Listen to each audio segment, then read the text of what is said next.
ప్రార్థన.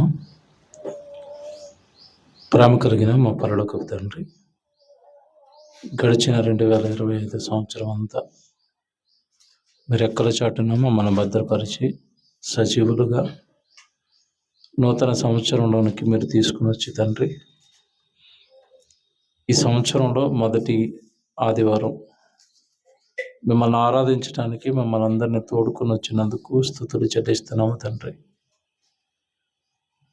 దేవ, మీరు చూపిన కృప ఈ జీవితకాలం అంతా గుర్తుపెట్టుకుని, ముఖ్యంగా మీరు ఇచ్చిన 2026 ఈ సంవత్సరం అంతా గుర్తుపెట్టుకుని, మీకు అనుకూలంగా మీరు కోరుకున్నట్టుగా మీ పనిని జరిగించడానికి సదా మాకు తోడుగా ఉండమని ప్రార్థిస్తూ, సంఘాన్ని అంతా జ్ఞాపకం చేసుకోమని అర్థిస్తూ, క్రీస్తు వారి పరిశుద్ధమైన నామంలో ఈ ప్రార్థన అడుగుచున్నాము తండ్రి. ఆమేన్. పిల్లరా, చేరువచ్చున్నాం. మీ అందరికీ క్రీస్తు నామంలో శుభాలు, వందనాలు తెలియజేస్తున్నాను. మొదటి ఆదివారం అందరికీ నూతన సంవత్సర శుభాకాంక్షలు తెలియజేస్తూ, బైబిల్లో నుండి ఒక మంచి సంగతి ఈ వారం మనం ఆలోచిద్దాం. దేవుడు బైబిల్ను రాయిస్తూ తనలాంటి స్వభావాలే తన పిల్లల్లో రావాలి, తనలాగే తన పిల్లలు ఉండాలి అని ఎంతో ఆశపడి బైబిల్ను రాయించాడు. మన బైబిల్లో చదువుకుంటున్న ప్రతి మాట వెనుక దేవుడి మనసు, దేవుడి ఆలోచనలు, దేవుడి ఉద్దేశాలు, ఇవి మనం అర్థం చేసుకోవడానికి ప్రయత్నిస్తే దేవుడికి చాలా దగ్గర అవుతాం. దేవుడు కోరుకున్న జీవితాలు మనలో ఏర్పడతాయి. ఈరోజు మనిషి మధ్యలో పరిస్థితి చాలా దారుణంగా ఉంది. ఎదుటి వ్యక్తిని గౌరవించడు, మర్యాదగా చూడడు, ఎదుటి వ్యక్తిని పెద్దగా పట్టించుకోడు. ప్రస్తుత సమాజంలో ఉన్న జీవన శైలి, తాను తన కుటుంబం తన వరకు ఒక బౌండరీ గీసుకుని మేము బాగుంటే చాలు అన్నట్టుగానే మనిషి బ్రతుకుతాడు. కానీ బైబిలు దేవుడిని నమ్మిన ప్రతివారు, దేవుడిని విశ్వసించిన ప్రతివారు ఎలా జీవించాలో రాయించాడు. అది రాస్తూ ఒక పదం మనల్ని ఎప్పుడు కూడా చాలా బాగా ఆలోచింప చేస్తుంది. ఈ వారం మనం అందరం ఆలోచిద్దాం. చాలాసార్లు చదువుకున్న మాట అది. ఆ మాటలో ఉన్న లోతులు ఈ వారం మనం ఆలోచిద్దాం. పేతురు గారు రాసిన మొదటి పత్రిక 4వ అధ్యాయం 7వ వచనం 8వ వచనం మనం చదువుతున్నప్పుడు, దేవుడు మనుషులను ప్రేమించమని చెప్పాడు.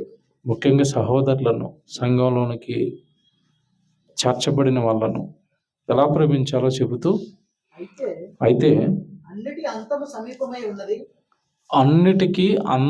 సమీపమై ఉన్నది. అన్నీ అంతమైపోతాయి. భూమి అంతమైపోబోతుంది. ఈ భూమి మీద ఉన్నవన్నీ అంతమైపోబోతున్నాయి.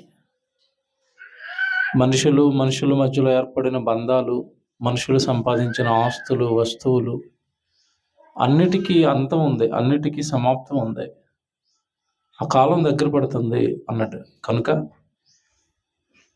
మీరేం చేయాలి అంటే, కాగా మీరు స్వస్థ బుద్ధి గలవారై ప్రార్థనలు చేయుటకు మెలకువగా ఉండండి. ప్రార్థనలు చేయడానికి మెలకువగా ఉండండి. ఆ ప్రార్థన కూడా ఎలా చేయాలి అట? స్వస్థ బుద్ధితో అన్నాడు. ఆ పదం చాలా పెద్ద పదం. అది ఈరోజు దేవుడి దగ్గరికి వచ్చిన మనిషి శరీరానికి స్వస్థత కావాలని కోరుకుంటున్నాడు. దేవుడేమో బుద్ధికి స్వస్థత కావాలని కోరుకుంటున్నాడు. బుద్ధి బాగలేదు మనిషిది. అందుకే మీరు ప్రార్థన చేసేటప్పుడు ఏ బుద్ధితో పడితే ఆ బుద్ధితో, ఏ మనసుతో పడితే ఆ మనసుతో ప్రార్థన చేస్తే దేవుడు దాన్ని యాక్సెప్ట్ చేయడు, అంగీకరించడు. ఇది చాలామందికి తెలీదు. మీరు చేసే ప్రార్థనలో యథార్థత ఉండాలి, న్యాయం ఉండాలి, దేవుడి చిత్తానికి అనుకూలంగా నీ ప్రార్థన ఉండాలి. అలా చేయగలిగిన హృదయం నీకు రావాలి అంటే ముందు హృదయ శుద్ధి జరగాలి. అప్పుడు నీ ప్రార్థన దేవుడు అంగీకరిస్తాడు. అది రాస్తున్నాడు అక్కడ ఆయన. కాగా మీరు స్వస్థ బుద్ధితో అన్నట్టు చూడండి. స్వస్థ బుద్ధి కలవారై ప్రార్థనలు చేయుటకు మెలకువగా ఉండండి. ప్రేమ అనేక పాపములను కప్పును గనుక అన్నిటికంటే ముఖ్యముగా అన్నాడు. అన్నిటికంటే ముఖ్యంగా ఫస్ట్ అనమాట, ముఖ్యం, అన్నిటికంటే ఫస్ట్, అన్నిటికంటే ముఖ్యం అన్నాడు.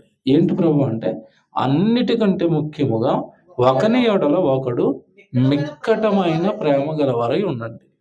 ఇది ఉంటే ఆటోమేటిక్గా మన బుద్ధి బాగుంటుంది, మన ఆలోచనలు బాగుంటాయి. సాటి మనిషి పట్ల మిక్కటమైన ప్రేమ ఎప్పుడైతే మనకుందో ఆటోమేటిక్గా మనల్ని కూడా దేవుడు ఇష్టపడుతూ ఉంటాడు. ఈ పదం కొంచెం అర్థమైనట్టుగా ఉంటుంది, కానీ ఆ పదం వెనకాల ఉన్న భావాలు చాలా పెద్దవి. మనిషిని మనిషి ప్రేమించలేని ఈ కాలంలో, మనిషిని మనిషి పట్టించుకొని ఈ కాలంలో దేవుడు ఒక వ్యక్తిని నువ్వు ఎలా ప్రేమించాలి అంటే మిక్కటమైన ప్రేమతో ప్రేమించండి అన్నాడు. అసలు మిక్కటమైన అన్న పదానికి అర్థం ఏంటంటే విపరీతంగా ప్రేమించాలి, అధికంగా ప్రేమించాలి, ఎక్కువగా ప్రేమించాలి. ఇది ఆ పదానికి ఉన్న అర్థం. అంటే మనం చూపిస్తున్న ప్రేమలో స్వచ్ఛత, మనం చూపిస్తున్న ప్రేమలో శాతం అధికంగా ఉండాలట. మిక్కటంగా ప్రేమించండి సహోదరుని అన్నాడు. మనం చదువుకున్నప్పుడు ఇవి మనకు అర్థమయ్యేటట్టుగానే ఉంటాయి, కానీ ఆచరణలో పెట్టలేం. ఎందుకు పెట్టలేము అంటే అసలు ఏ ఉద్దేశంతో దేవుడు చెప్తున్నాడో, ఆ పదం ఏంటో, మిక్కటమైన ప్రేమ అంటే ఏంటో మనకి తెలియనప్పుడు ఆ ప్రేమ మనలో పుట్టే అవకాశం లేదు. అదేంటో స్పష్టంగా అవగాహన లేనప్పుడు అది మనలో పుట్టే అవకాశం లేదు. పిల్లరా, మిక్కటంగా మనిషిని ఎప్పుడు ప్రేమిస్తాం మనం? మొదట ఆలోచిద్దాం. అసలు ఆ ప్రేమ కూడా మిమ్మల్ని ఎవరి మీద చూపించమంటున్నాడు అంటే, మీరు ఆ వచనం బాగా చూసారో లేదో, ప్రేమ అనేక పాపములు కప్పును గనుక అన్నిటికంటే ముఖ్యంగా ఒకని ఎడల ఒకడు సంఘంలోకి చేర్చబడిన తర్వాత, ప్రభులోనికి వచ్చిన తర్వాత, మీరు బాప్తిసం తీసుకున్న తర్వాత సంఘంలోనికి చేర్చబడిన సహోదరులు ఎలా ఉండాలి అంటే ఒకరిని ఒకడు మిక్కటమైన ప్రేమతో ప్రేమించుకోండి అన్నాడు. అసలు అవతల వాడి మీద మిక్కటమైన ప్రేమ మనకెలా పుడుతుంది?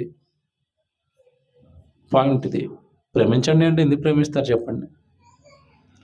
మీకు ఎప్పుడు నేను ప్రాక్టికల్గా ఆలోచిస్తాను బైబిల్ని. నన్ను ప్రేమించండి అంటే నేను ఎందుకు ప్రేమిస్తాను? అసలు ఆ ప్రేమ నాలో ఎందుకు పుట్టాలో, ఎందుకు ప్రేమించాలో, ఆ ప్రేమ అంటే ఏంటో అర్థాలన్నీ తెలిసినప్పుడు ప్రేమ పుడుతుంది. ఇప్పుడు ఉదాహరణకి అమ్మ అంటే మనకి ప్రేమ పుట్టింది. ఎలా పుట్టింది అంటే అమ్మ ఏంటో మనకు తెలుసు, అందుకు ప్రేమ పుట్టింది. ఆవిడ పడిన కష్టం తెలుసు, ఆవిడ మన పైన చూపించిన ప్రేమ తెలుసు, కనుక ఆవిడ మీద మనకు ప్రేమ పుడుతుంది. నాన్న మీద పుడుతుంది, నాన్న పడిన కష్టాలు తెలుసు, నాన్న చూపించిన ప్రేమ తెలుసు, నాన్న అంటే తెలుసు కనుక ప్రేమ పుట్టింది. ఇక్కడ సహోదరుడి మీద ఎందుకు పుడుతుంది?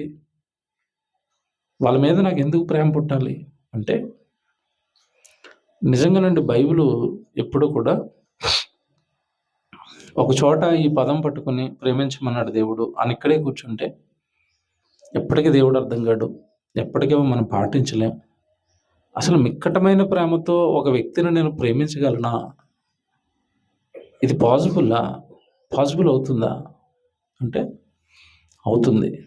ఎప్పుడవుతుందో తెలుసా? సహోదరుడు అంటే ఎవరో నీకు కరెక్ట్గా అర్థమైనప్పుడు. అలాగే వాక్యం చెప్తున్న సేవకుడు అనగానే అదేంటో మనకు కరెక్ట్గా అర్థమైనప్పుడు ప్రేమిస్తాం. ఇప్పుడు ఈ మాట మనకు అర్థం కావడానికి మొదటి అధ్యాయానికి వెళ్ళాలి. మొదటి అధ్యాయంలో ఇదే మాట చెప్తాడు, 4వ అధ్యాయానికి వచ్చేసరికి ఇదే మాట చెప్పాడు. మొదటి అధ్యాయంలో కాస్త వివరణ ఇచ్చాడు, మిక్కటమైన ప్రేమతో మనం ఎందుకు ప్రేమించాలో వివరణ ఇచ్చాడు ఆయన. 22వ వచనానికి వెళ్దాం. మొదటి అధ్యాయానికి వచ్చేయండి. పేతురు గారు రాసిన మొదటి పత్రికలోనే మొదటి అధ్యాయం 22లో, మీరు క్షయబీజము నుండి కాక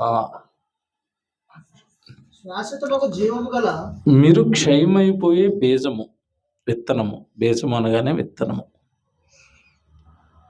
ఇప్పుడు భూమి మీద ఏ విత్తనం వేసినా దాని నుండి పుట్టింది శాశ్వతంగా ఉండదు. కొద్ది కాలం ఉంటుంది, తర్వాత మళ్ళీ చచ్చిపోతుంది. మనిషి నుండి మనిషి పుడతాడు, అంటే శరీరాన్ని తెచ్చుకుంటాడు. ఆ శరీరం 60-70 ఏళ్ల తర్వాత మట్టిలో కలిసిపోతుంది. మనిషి నుండి వచ్చిన మనిషి అయినా, ప్రకృతిలో విత్తనం నుండి ఒక చెట్టు నుండి వచ్చిన విత్తనం అయినా, ఆ విత్తనం నుండి వచ్చే మొలకేదైనా కొద్ది కాలానికి నాశనం అయిపోతుంది. కానీ మనం అలాంటి వాళ్ళం కాదు అంటున్నాడు. ఇప్పుడు కిందకి బాగా చదవాలి, అవి అర్థం చేసుకోవాలి. మీరు క్షయమైపోయే బీజం నుండి పుట్టిన వాళ్ళు కాదు, క్షయ బీజము నుండి కాక శాశ్వతమగు జీవము గల దేవుని వాక్యము మూలముగా అక్షయ బీజము నుండి పుట్టింపబడిన వారు గనుక అన్నాడు. ఇక్కడికి అర్థం చేసుకోవాలి. ఇది సంఘంలోనికి చేర్చబడిన ఒక సహోదరుడు ఎవరు అంటే అక్షయమగు దేవుడు.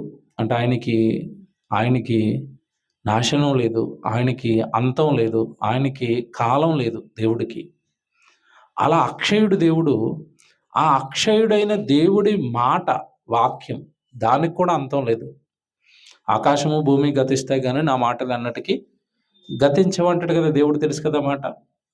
అంటే దేవుడి మాటకు నాశనం లేదు.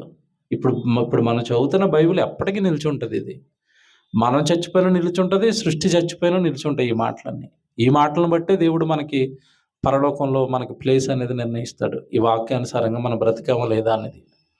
సో వాక్యం ఎప్పుడు శాశ్వతంగా నిలిచిపోయేది. బాగా వినాలి, వాక్యము శాశ్వతంగా నిలిచేది. ఇప్పుడు వాక్యము నుండి పుట్టినవాడు కూడా శాశ్వతంగా నిలిచేవాడు. కొంచెం కష్టం, ఉదాహరణలు చెప్తాను, అప్పుడు కానీ అర్థం అవ్వదు. ఎగ్జాంపుల్ చెప్తాను నేను.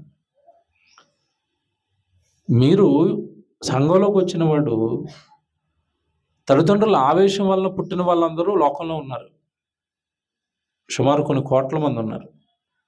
కేవలం అమ్మనాన్నల వలన పుట్టిన వాళ్ళు, అమ్మనాన్నలకు దేవుడిచ్చిన గర్భఫలాలు వాళ్ళు, భూమి మీద ఉన్న వాళ్ళందరూ.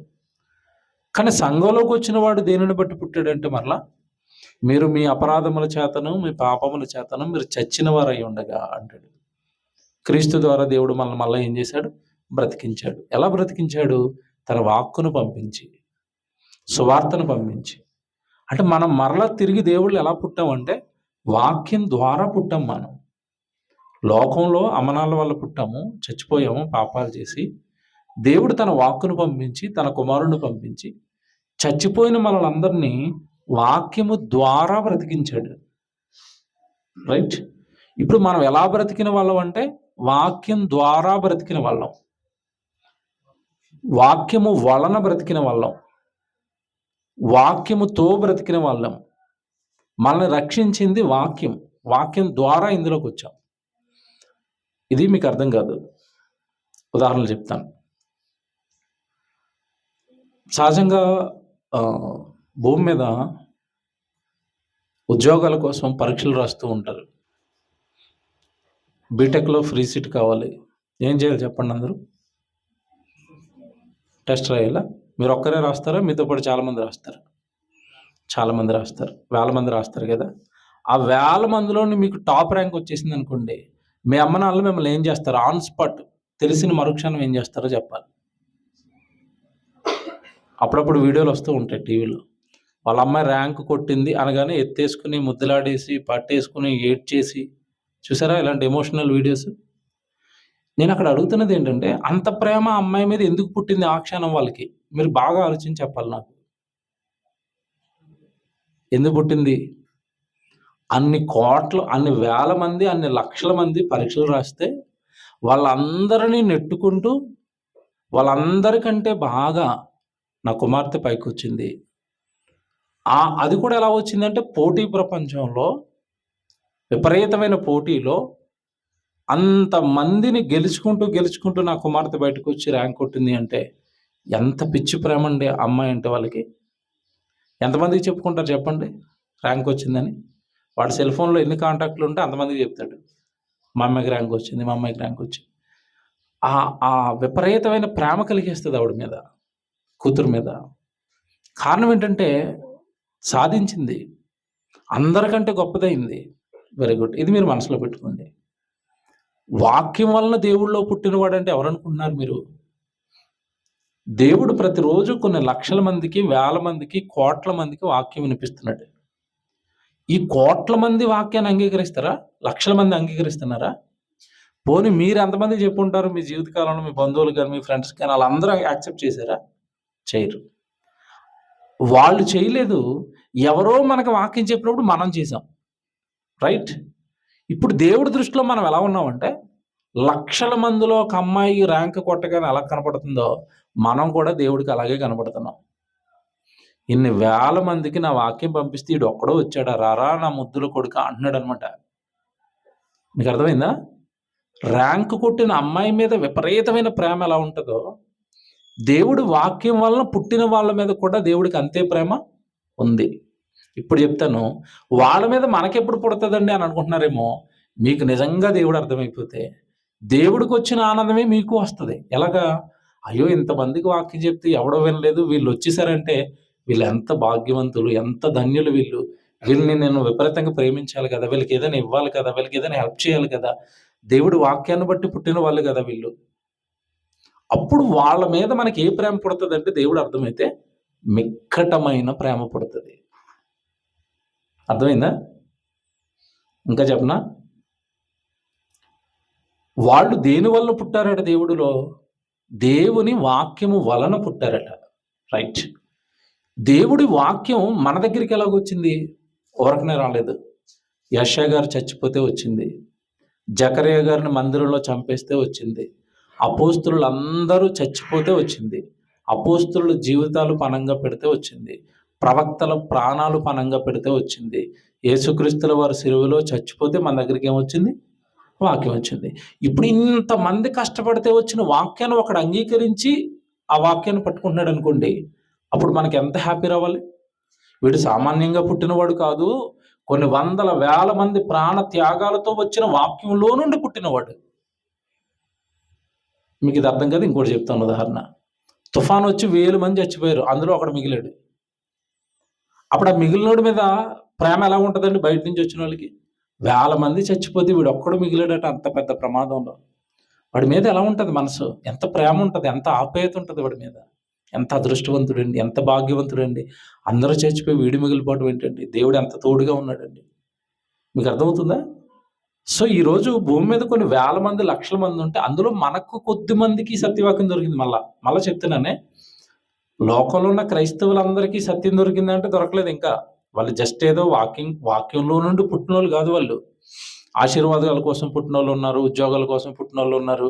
రోగం తగ్గిపోతదట యేసుప్రభు దగ్గరికెళ్తే అని రోగంలో నుంచి పుట్టినోళ్ళున్నారు. క్రైస్తవ్యంలో కూడా డూప్లికేట్స్ ఉన్నాయి. కానీ నిజంగా వాక్యం వలన పుట్టినవాడు అంటే ప్యూర్‌గా జస్ట్ వాక్యం విని ప్రభువుని అంగీకరించిన వాడు, వాక్యం విని వాక్యానికి సరెండర్ అయిపోయి వాక్యాన్ని బట్టి దేవుడిని తెలుసుకున్నవాడు, వాక్యం వలన పుట్టినవాడు. అలా పుట్టిన సహోదరుడిని మనం ఎలా ప్రేమించాలి అంటే మిక్కటమైన ప్రేమతో వాళ్ళని మనం ఏం చేయాలట? ప్రేమించండి. నిజంగా పుడతది. ఎప్పుడు అన్నప్పుడు ఒకటే మీరు ప్రాక్టికల్‌గా ఆలోచించండి. ఈరోజు హైదరాబాద్ అనేసరికి సుమారుగా 1,00,00,000 మందట. హైదరాబాద్ పబ్లిక్ ఎంతమంది ఉంటారు దగ్గరగా?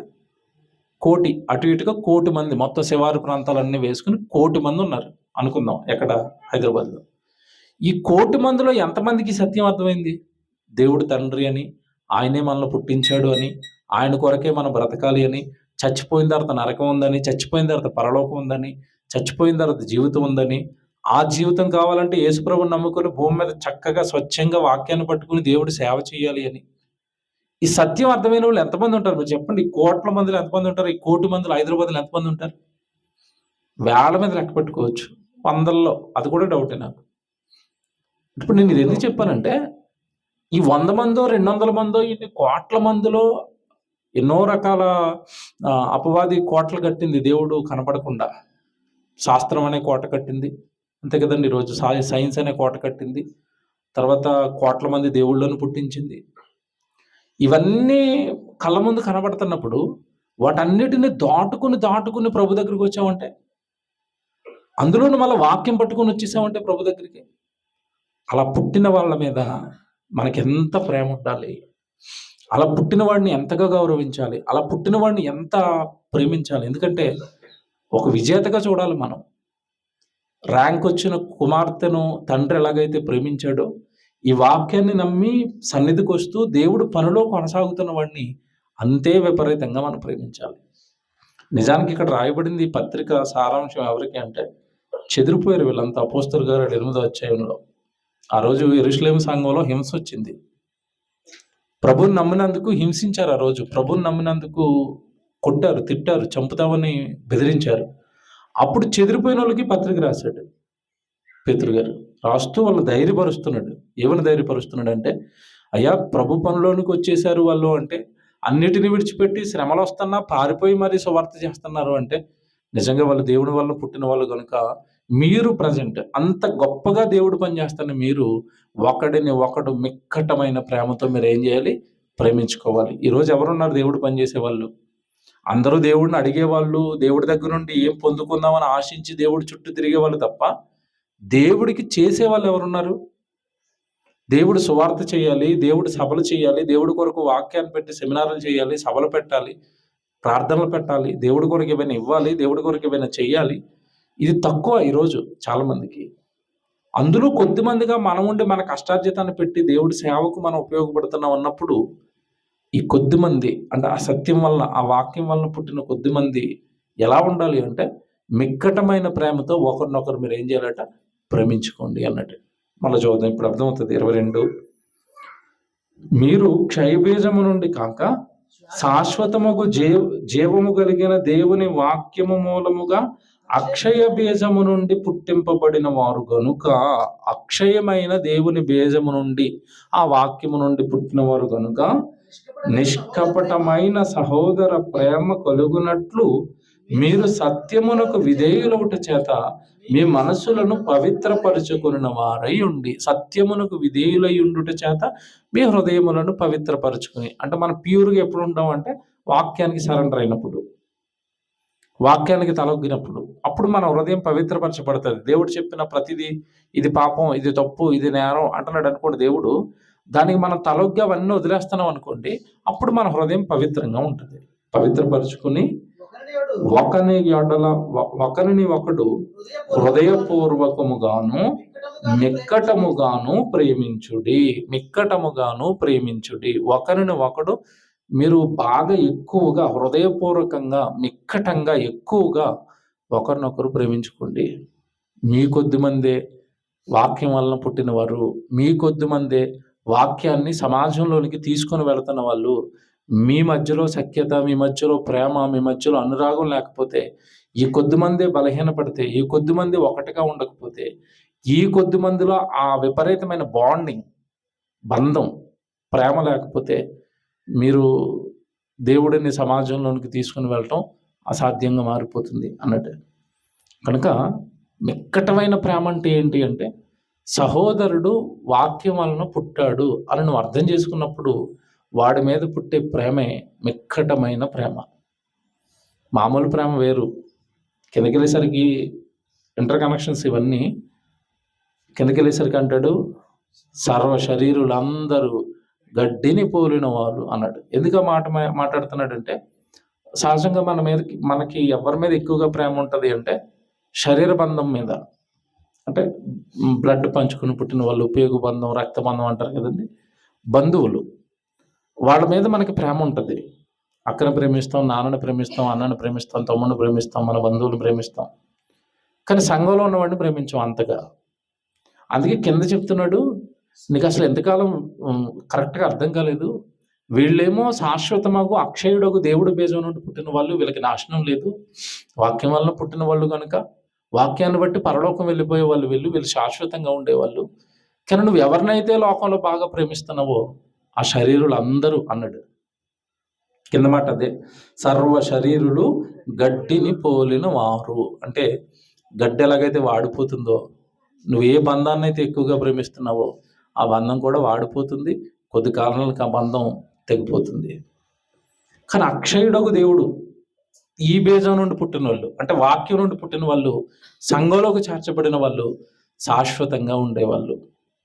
వీళ్ళను దేవుడు బాగా వింటే, ఇక్కడ మీరు బాగా ఆలోచిస్తే, వీళ్ళను దేవుడు కోరుండి పవిత్రపరుచుకుని తాను తోడుగా ఉండి తన ప్రణాళికలన్నీ వీళ్ళ మీద వేసి వీళ్ళ వరకు వాక్యాన్ని తీసుకుని వెళ్ళి వీళ్ళను ప్రభువు సంఘంలోనికి నడిపించాడు.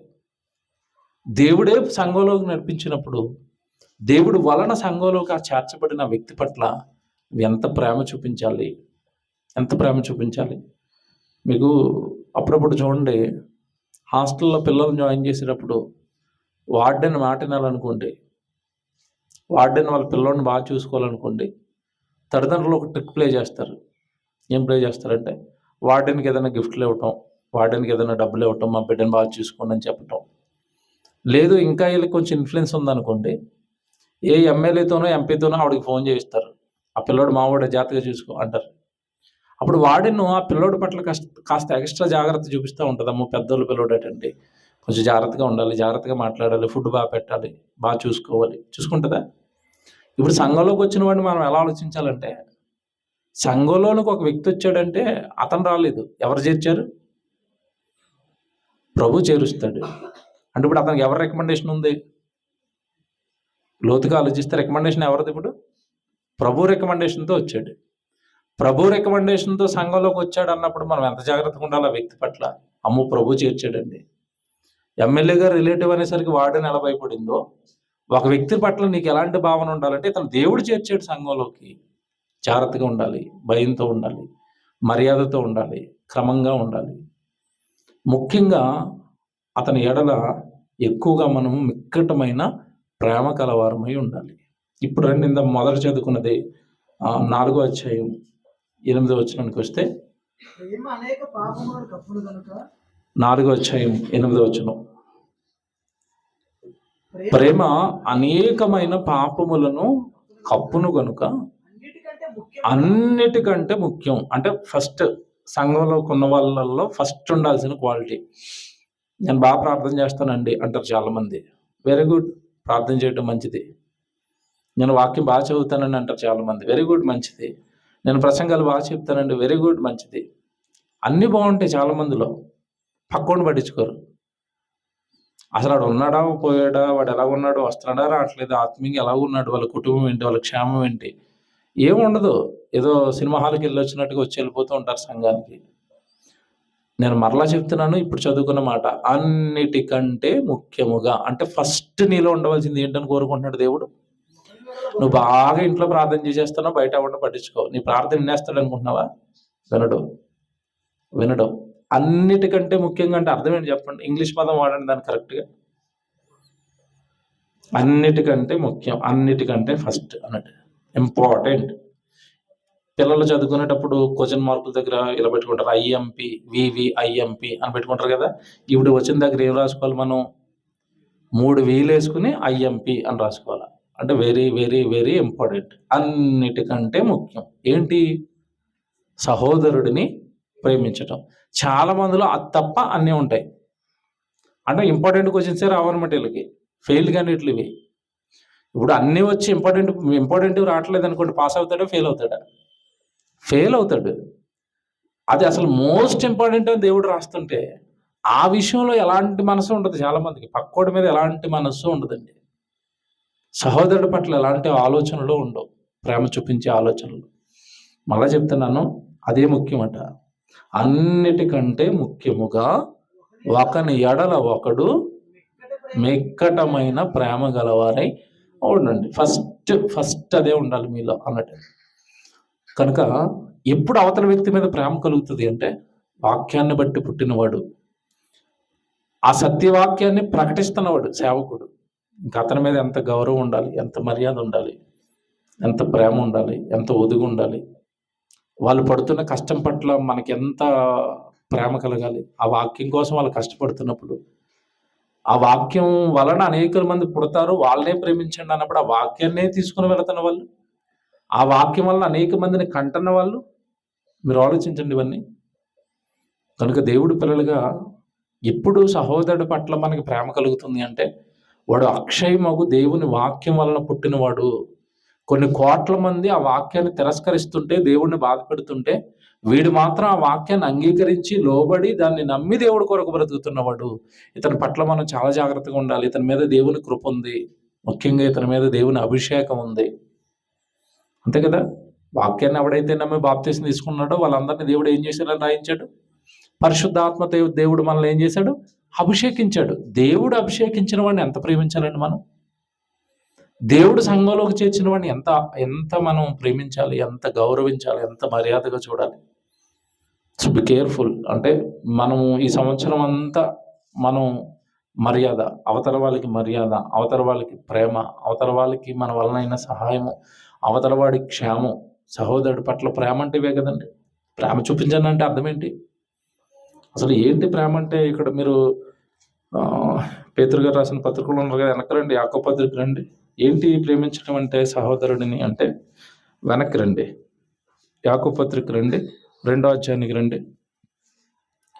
2వ అధ్యాయం 15వ వచనం చూడండి. 15వ వచనం, యాకోబు గారు రాసిన పత్రిక 2వ అధ్యాయం 15వ వచనం. సహోదరుడైనను సహోదరి అయినను దిగంబరులై ఆనాటికి భోజనం లేక ఉన్నప్పుడు మీలో ఎవడైనను శరీరమునకు కావలసిన వాటిని ఇయ్యక సమాధానముగా వెళ్ళుడి, చలి కాచుకొనుడి, తృప్తి పొందుడి అని చెప్పిన ఎడల ఏమి ప్రయోజనం? చూసారా? సహోదరుడికి కావలసినవి ఇవ్వకుండా అతని అవసరతలు, పాపం ఆకలేస్తుంది, అన్నం లేదట, బట్టలు లేవట, ఏవో సమస్యల్లో ఉన్నాడట, చేయగలిగిన శక్తి నీకు ఉన్నప్పుడు అవి వాటికి ఇవ్వకుండా నువ్వు సమాధానంగా ఉండు, నేను నీ కోసం ప్రార్థన చేస్తున్నాను, ఏం ఉపయోగం? చాలామంది వేసే డైలాగ్ ఇదే, ప్రార్థన చేసేస్తాం, ఎందుకంటే ఫ్రీ కదా, కాస్ట్ లేనిది అది. లోకంలో నా చిన్నప్పుడు రోజుకో సామెత చెప్పించేవారు మాతో ప్లేట్ చేసేటప్పుడు స్కూల్లో. నేను నా టర్న్ వచ్చిన ప్రతిసారి ఒక స్లోగన్ చెప్పేవాడిని. అంటే నా టర్న్ వచ్చేసరికి నేను ఒకటి చెప్పాలి, నేను రాసుకుని వెళ్ళేవాడిని. ఏమని రాసుకుని వెళ్ళేవాళ్ళం అంటే, ఇది ఈవిడ చెప్పింది, ఎవరు మనకి పాపం తెల్ల చీర కట్టుకుని కుష్ఠరోగులకి సేవ చేసింది కదా, మదర్ తెరీసా గారు. ఆవిడ ఏం చెప్పిందంటే, ప్రార్థించే పెదవుల కన్నా సాయం చేసే చేతులు మిన్న. ఎంత బాగుంది అది! ప్రార్థించే పెదవుల కన్నా సహాయం చేసే చేతులు మిన్న అని చెప్పింది. దేవుడు చెప్పింది అది. సహోదరుడికి కావలసిన వాటిని ఇయ్యక సమాధానంగా వెళ్ళుడి అంటే పెదవులతో మాత్రం బాగా మాట్లాడుతున్నారట. మీకు సమాధానం కలగాలి, మీ కుటుంబం బాగుండాలి, మీరు ఆశీర్వదింపబడాలి, మీరు ఈ శోధన నుంచి బయటకు వచ్చేయాలి, నేను ప్రార్థన చేస్తాను. ఇది మాటలు ఎవరికి కావాలి? వాళ్ళకి కావలసిన వాటిని ఇయ్యక అన్నట్టు చూసారా? సో సహోదరుడిని హృదయపూర్వకంగా ప్రేమించటం అంటే ఏంటో తెలుసా? వాడి కష్టాన్ని గుర్తెరిగి మన వలన అయిన సహాయం వాడికి చేయటం, అది హృదయపూర్వకమైన ప్రేమ. ఎప్పుడునండి అవతలవాడి కష్టం మనకి తెలుస్తూ ఉంటుంది, అవతలవాడి శ్రమ మనకి తెలుస్తూ ఉంటుంది. కానీ మనం ఆ శ్రమను, ఆ కష్టాన్ని అడిగితే మనం ఏమైనా సహాయం చేయలేమోనని జస్ట్ మాటలతో సరిపెడుతూ ఉంటాం. దేవుడు హృదయంలోకి వెళ్ళిపోయాడు. నీకు వాడి కష్టం తెలుసుకోవడా, నువ్వు జస్ట్ మాట్లాడుతున్నావు తప్ప నీ వలన సహాయం వాడికి ఏమీ చేయటం లేదు అని దేవుడు దాన్ని యథార్థమైన భక్తిగా, సహోదరుడి పట్ల మిక్కటమైన ప్రేమగా దాన్ని తీసుకోడు.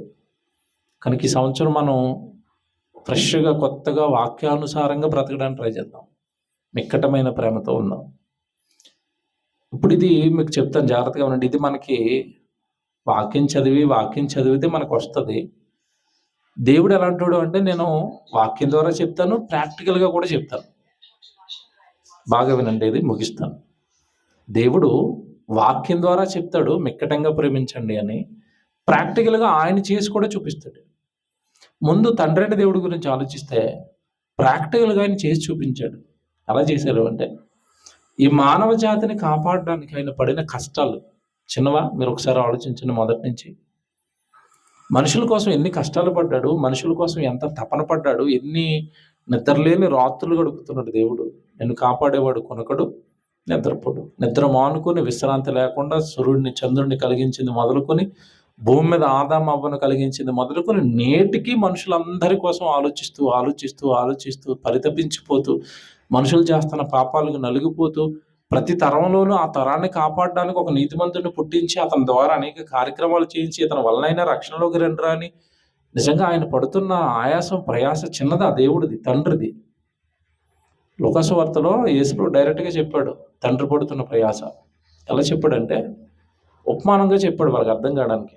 ఆ రోజున్న శాస్త్రులకి, పరిశీలనలు అర్థం కావడానికి ఉపమానంగా ఎలా చెప్పాడంటే, ఒక గుత్తదారుడు ఉన్నాడు, తన పంట వేసాడు పొలంలో. ఆ పంటను కాపులకు అప్పగించి వెళ్ళాడు. మీరు దీన్ని చూసుకోండి. నా సేవకులు వచ్చినప్పుడు చిత్తు కట్టండి అని పంపించాడు. నేను నా సేవకులు పంపించాను దానికి కావలసిన సుంకాన్ని చెల్లించమని. కానీ యజమానుడు పంపించిన ఆ సేవకులు వీళ్ళు ఏం చేశారంటే చంపేశారు. ఒకరిని కొట్టారు, చంపేశారు, మళ్ళా పంపాడట, మళ్ళా చంపేశారట, మళ్ళా పంపాడట, మళ్ళా చంపేశారట. అంటే తన సొత్తు తనకిమ్మని అడగడానికి పంపిస్తుంటే చంపేస్తున్నాడు. చివరికి ఆయన ఏమనుకున్నాడంటే సేవకులను పంపిస్తే చంపేశారు కదా, కొడుకును పంపిస్తే సన్మానిస్తాడు అని అనుకున్నారట. కొడుకు కదా, నా సొంత కొడుకు కదా, సన్మానిస్తారు అనుకుని చివరికి తన ప్రియ కుమారుని కూడా పంపించాడట. అతన్ని కూడా మనుషులు ఏం చేశారట, చంపేశారట. ఇందులో దేవుడు మిక్కటమైన ప్రేమ మనకు కనపడటం లేదా?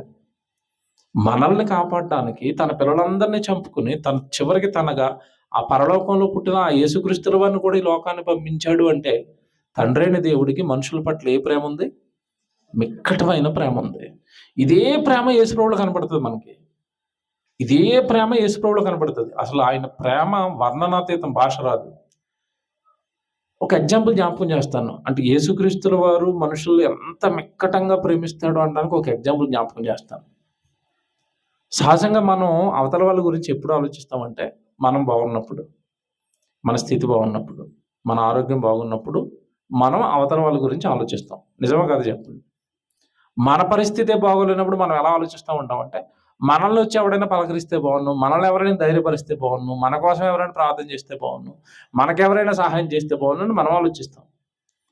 అసలు యేసుక్రీస్తుల వారు నాకు మతిపోయిన సందర్భం ఏంటంటే, మీరు చాలాసార్లు చదువుకుంటారు, ఎన్ని కోణాల్లో ఆలోచించినా అది నాకు అంత చిక్కని సంగతి. అది సిలువలో ఉన్నాడు, అప్పటికి చేతిలో మేకులు వేశారు, ముళ్ళ కిరీటం ఉంది, ఒళ్ళంతా దున్నేశారు, రక్తం కారుతుంది. ఇక కొన ప్రాణం, ఒక మాటలో చెప్పాలంటే కొన ప్రాణం, కొద్దిసేపట్లో ప్రాణం పోయిద్ది. ఆ ప్రాణం ఉంటుందా పోతుందా అన్నట్టుగా ప్రాణాన్ని నిలబెట్టుకోవడానికి కొట్టుకుంటున్న టైం అది సిలువలో. అప్పుడు ఆయన పలికిన మాట, తండ్రి వీరేం చేయుచున్నారో వీరు ఎరగరు కనుక వీరిని ఏ సిచ్యువేషన్లో చెప్తున్నాడు అంటున్నాను నేను. అది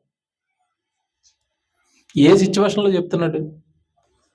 సిలువలో ఏలాడబడుతూ కొద్దిసేపట్లో చచ్చిపోతాను అనిపించుకుని వీళ్ళేమైపోతారో అంటే, ఇప్పుడు నన్ను కొట్టారు కదా, నన్ను తిట్టారు కదా, నన్ను చంపడానికి ట్రై చేశారు కదా, తండ్రి అయిన దేవుడు ఏమైనా వీళ్ళని శిక్షిస్తాడేమో, వీళ్ళకి ఏదన్నా మరి దేవుడు మరి కోపంతో ఉంటాడు కదా నాకు ఇలా చేసినందుకు, దేవుడు ఏమైనా వీళ్ళ మీదకి కీడు తెస్తాడేమో, దేవుడు ఏమైనా వాళ్ళని గద్దిస్తాడేమోనని, తండ్రి వీళ్ళని ఏం చేయాలి, నువ్వు క్షమించేయి అని దేవుడిని అడుగుతున్నాడు. ఏమంటే మీకు అర్థమవుతుందా? ఆయన పొజిషనే బాగోలేదు, కొద్దిసేపులో చచ్చిపోతాడు, కొద్దిసేపులో చచ్చిపోతాడని తెలిసి కూడా పక్కల కోసం ఆలోచిస్తున్నాడు. దాన్ని ఏ ప్రేమ అనాలో మీరు చెప్పాలి. ఇప్పుడు ఏ ప్రేమ ఉందని, ఏ ప్రేమ ఉంది మనుషుల మీద యేసుప్రభువుకి? మిక్కటమైన ప్రేమ. మనకి ఇక్కడ చేతికి ఏదైనా గాయం అయ్యి యాక్సిడెంట్లో బాగా సలుపెట్టి నొప్పి పెడుతున్నప్పుడు మీ దగ్గరికి ఎవరో వచ్చి, ఏమంటే పలానా వ్యక్తికి జ్వరం వచ్చిందట, హాస్పిటల్ అడ్మిట్ అయ్యాడట, పలకరించడానికి వెళ్దాం రండి అన్నారు. మీరు వెళ్తారా, వెళ్ళరా? వెంటనే మీ నోట్లోంచి వచ్చే డైలాగ్ ఏంటి చెప్పండి? నాకే యాక్సిడెంట్ అయ్యి నేనే బాగోలేదంటే ఎవరిని పలకరిస్తామండి? రానివ్వండి, ఇంటికి వచ్చినప్పుడు చూసుకుందాం, నాకు తగ్గినప్పుడు వెళ్తాను. అంతే కదా? మన బాధలో ఉన్నప్పుడు పక్కోడిని పట్టించుకోం, బాధలో ఉండి కూడా పక్కోడిని పట్టించుకుంటున్నాడంటే దాన్ని ఏ ప్రేమ అంటారు చెప్పండి? ఏ ప్రేమ? మిక్కటమైన ప్రేమ. మిక్కటమైన ప్రేమ. అది తండ్రి అయిన దేవుడిలో కనపడుతుంది, యేసుక్రీస్తుల వారిలో కనపడుతుంది, పరిశుద్ధాత్మ దేవుడిలో కనపడుతుంది, ప్రవక్తల్లో కనపడుతుంది, అపోస్తుల్లో కనపడుతుంది. ఈరోజు కనపడిందల్లా ఎవరిలో అంటే క్రైస్తవుల్లో కనపడుతుంది. క్రైస్తవుల్లో ద్వేషాలు, పగలు, వాళ్ళెవరో మేమెవరో, వాళ్ళ గురించి మాకెందుకు, మా గురించి వాళ్ళకెందుకు, ఇలా ఉంటారు మనుషులు. ఒకరి మీద ఒకరికి జాలి, దయ, ప్రేమ లేవు. మరలా చెప్తున్నాను, మీరు అన్నిటికంటే ముఖ్యంగా మీరు అవలంబించుకోవలసింది సంఘానికి వస్తున్న వాళ్ళ మీద మిక్కటమైన ప్రేమ. అది మనలో లేనప్పుడు మనం పరలోకం వెళతామన్నది అబద్ధం. ఆ ఇంపార్టెంట్దే నీలో లేనప్పుడు దేవుడు నీకు పరలోకం ఇవ్వడు. చనిపోయిన తర్వాత తన కుమార్తెగా, తన కుమారుడిగా మనల్ని అంగీకరించడు. సో సహోదరుల పట్ల ఏం కలిగి ఉండాలి? మిక్కటమైన ప్రేమ. ప్రార్థన చేసుకుందాం. ప్రేమ కలిగిన తండ్రి దేవా, మీ పిల్లలంగా మేము ఎలా జీవించాలో భూమి మీద రాయించి పెట్టారు. ప్రేమ పాపాలని కప్పాలి. ప్రేమ ఉంటే పొరుగువాడికి హాని చేయకూడదు. పొరుగువానివి ఏవి దోచుకోకూడదు. పొరుగువారిని బాధ పెట్టకూడదు. పొరుగువాడు నా వలన నిందింపబడకూడదు, హింసింపబడకూడదు, బాధింపబడకూడదు అని పొరుగువారిని ప్రేమించండి, నీ సహోదరుని ప్రేమించు, ఇది ప్రధానమైనది, ఇది ముఖ్యమైనది అని మీరు రాయించారు. తండ్రి, ప్రేమించటం అంటే మా వలన అందరూ సంతోషంగా ఉండటం, మా వలన ఎవరు బాధపడకూడదు, మా బాధల వల్ల మీకు మా పక్షాన్ని ఎవరు మొరపెట్టకూడదు. పలానా వ్యక్తి వల్ల నేను బాధింపబడతాను, మోసపోయాను అని మా గురించి తండ్రి మీకు ఎవ్వరూ మొరపెట్టకూడదు. అలా ఎవ్వరి ఎడల తప్పిదాలు జరిగించకుండా, ఎవ్వరి ఎడల పాపాలు మేము చేయకుండా, ఎవరి ఎడల నేరస్తులుగా మేము మారకుండా ప్రేమించే వారంగా, ఆప్యాయత చూపించే వారంగా, ప్రధానమైనది ఇదేనని మీరు రాయించిన మాటలు మీ పిల్లలకు చెప్పాను. విని గ్రహించి కృప చూపించండి. అందరినీ ప్రేమించేవారుగా, మిక్కటంగా ప్రేమగా ప్రేమించేవారుగా, నా తండ్రి వాక్యం వలన పుట్టినవారు అని హత్తుకునేవారుగా మీ బిడ్డలందరినీ జ్ఞాపకం చేసుకోమని ఈ మొదటి సంవత్సరంలో మొదటి వారంలో తండ్రి ఇలా మిమ్మల్ని ఆరాధించడానికి కృప చూపినందుకు స్తుతులు చెల్లిస్తాం. క్రీస్తు వారి పరిశుద్ధమైన నామంలో ఈ ప్రార్థన అడుగుచున్నాము తండ్రి. Amen. Thank you. God bless.